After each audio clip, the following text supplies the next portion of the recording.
Iran और America के बीच युद्ध होने वाला है। ट्रंप की धमकी से बेपरवाह है तेहरान। कहा, पड़ोसी देशों में यूएस सैन्य ठिकानों को निशाना बनाएंगे। नमस्कार, न्यूज़ 18 का डिजिटल प्लेटफॉर्म आप देख रहे हैं और मैं हूं रितु सिंह। ईरान में विरोध प्रदर्शन के थमने के बीच अमेरिका की सैन्य हलचल ने नई आशंका पैदा कर दी है। जॉर्डन में F-15 जेट्स की तैनाती USS अब्राहम लिंकन की मिडिल ईस्ट की ओर बढ़त संकेत दे रही है कि वॉशिंगटन किसी भी बड़े कदम के लिए पूरी तरह तैयार है। तो ईरान में बवाल के बाद एक तरफ जहां अयातुल्लाह अली खामेनेई की सरकार कील कांटे दुरुस्त करने में जुटी है, तो वहीं अमेरिका भी तेहरान को चारों तरफ से घेरने में लगा है। कहा जा रहा है कि आने वाले दिनों में अगर अमेरिका और ईरान में बात नहीं बनती तो वॉशिंगटन तेहरान पर हमला कर सकता है। वॉशिंगटन इस बार ऐसी तैयारी कर रहा है कि जंग की किसी भी सूरत में वो चूक ना जाए। तो ईरान पर हमले की तैयारी के 6 फैक्ट्स क्या हैं वो आप जान लीजिए। पहला फैक्ट ये है कि अमेरिकी विमान वाहक पोत USS अब्राहम लिंकन और उसके हमलावर दल मलेशिया और इंडोनेशिया के बीच स्थित मलक्का जल डमरू मध्य तक पहुंच चुके हैं। ईरान की घेराबंदी के लिए ही अमेरिका से इसे भेजा गया। दूसरा बड़ा फैक्ट ये है कि फ्लाइट रडार के मुताबिक अमेरिका के 12 F-15 फाइटर जेट को जॉर्डन में तैनात किया गया है।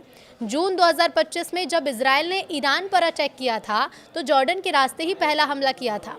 तीसरा बड़ा फैक्ट है, डिएगो ग्रेसिया में अमेरिकी 17 परिवहन विमान की तैनाती की गई है। यहीं से ईरान को फारस की खाड़ी के जरिए घेराबंदी की जा सकती है। एक फैक्ट ये भी है कि इजराइल में अमेरिकी राजदूत रहे डैन शापिरो ने एक पोस्ट किया। इस पोस्ट में उन्होंने लिखा कि ट्रंप जिस तरीके से काम कर रहे हैं उससे मुझे लगता है कि ईरान पर वो हमला कर सकते हैं। खासकर ट्रंप के निशाने पर सुप्रीम लीडर खामेनेई होंगे।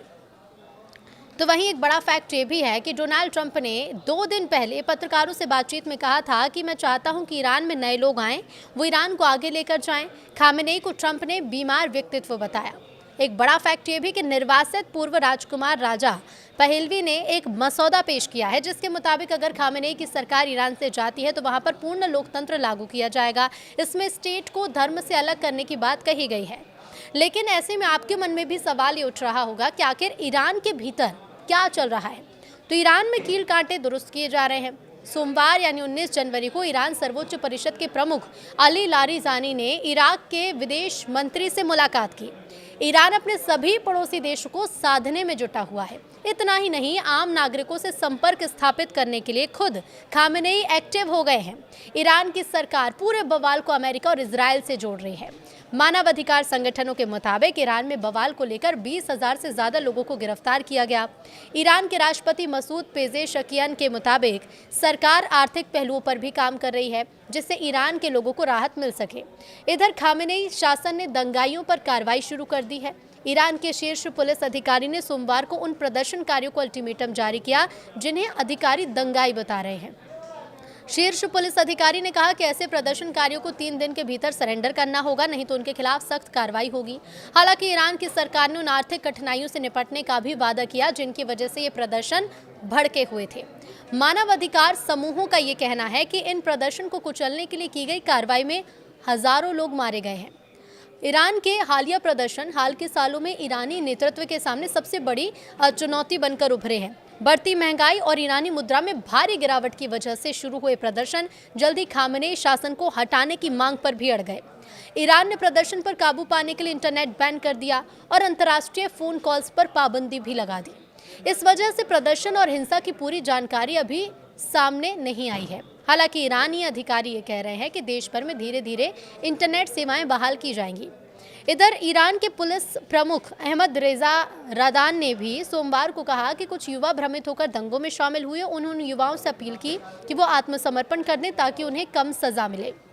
उन्होंने ईरान की सरकारी टीवी से कहा कि जो लोग अनजाने में दंगों में शामिल हो गए उन्हें दुश्मन सैनिक नहीं बल्कि भ्रमित व्यक्ति माना जाएगा और उनके साथ नरमी बरती जाएगी। अधिकारियों ने यह कहा कि प्रदर्शन शुरू में शांतिपूर्ण थे लेकिन बाद में अराजकता में बदल गए। उनका दावा है कि ईरान को अस्थिर करने के लिए उसके कट्टर विरोधियों अमेरिका और इजरायल ने इसमें भूमिका निभाई।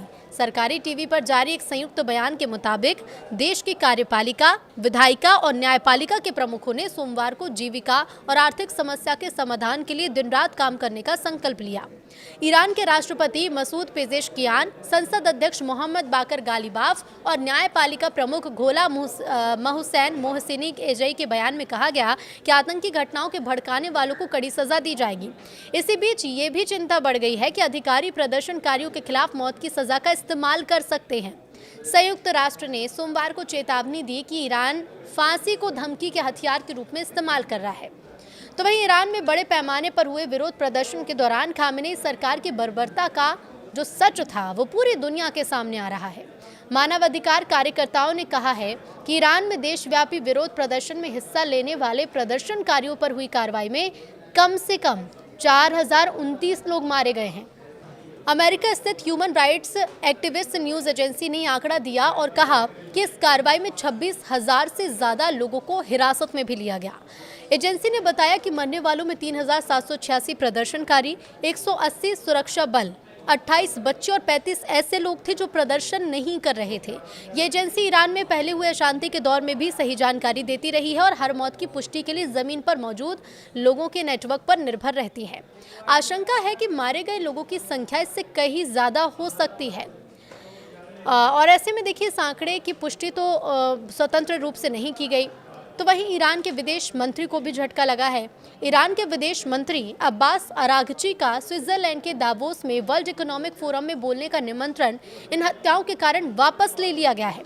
फोरम ने कहा, हालांकि उन्हें पिछले पतझड़ में आमंत्रित किया गया था, लेकिन पिछले कुछ हफ्तों में ईरान के नागरिकों की दुखद मौत का मतलब है कि इस साल दावोस में ईरानी सरकार का प्रतिनिधित्व करना सही नहीं है। अरागची ने इस फैसले की निंदा करते हुए कहा कि फोरम ने झूठ और इजरायल और उसके अमेरिका स्थित एजेंट और समर्थकों के राजनीतिक दबाव के आधार पर दावोस में उपस्थिति रद्द कर दी। म्यूनिख सुरक्षा सम्मेलन ने भी ईरानी सरकारी अधिकारियों को दिया गया निमंत्रण वापस ले लिया है। ईरानी अधिकारियों ने मरने वालों की संख्या का कोई स्पष्ट आंकड़ा तो नहीं दिया। हालांकि शनिवार को देश के supreme leader Ayatollah Ali Khamenei ने कहा था कि विरोध प्रदर्शन में कई हजार लोग मारे गए। खामेनेई ने इसके लिए अमेरिका को जिम्मेदार ठहराया। ये ईरान के किसी नेता की ओर से पहला संकेत था कि 28 दिसंबर को ईरान की खराब अर्थव्यवस्था को लेकर शुरू हुए विरोध प्रदर्शन में कितनी जान गई। लेकिन सवाल ये कि आखिर अब ईरान में आगे क्या होगा। तो देखिए, फिलहाल ईरान में इस बात की आशंका से इनकार नहीं किया जा सकता कि विरोध प्रदर्शन के दौरान हिरासत में लिए गए कुछ लोगों को मौत की सजा दी जा सकती है। ईरान दुनिया में सबसे ज़्यादा मौत की सज़ा देने वाले देशों में से एक है। ईरान के राष्ट्रपति, उसके न्यायपालिका प्रमुख और संसद स्पीकर ने एक बयान में भी कहा कि हत्यारों और देशद्रोही आतंकवादियों को सज़ा दी जाएगी, लेकिन जो लोग गुमराह हुए थे और आतंकवादी घटना में उनकी प्रभावी भूमिका नहीं थी, उन पर दया और नरमी बरती जाएगी।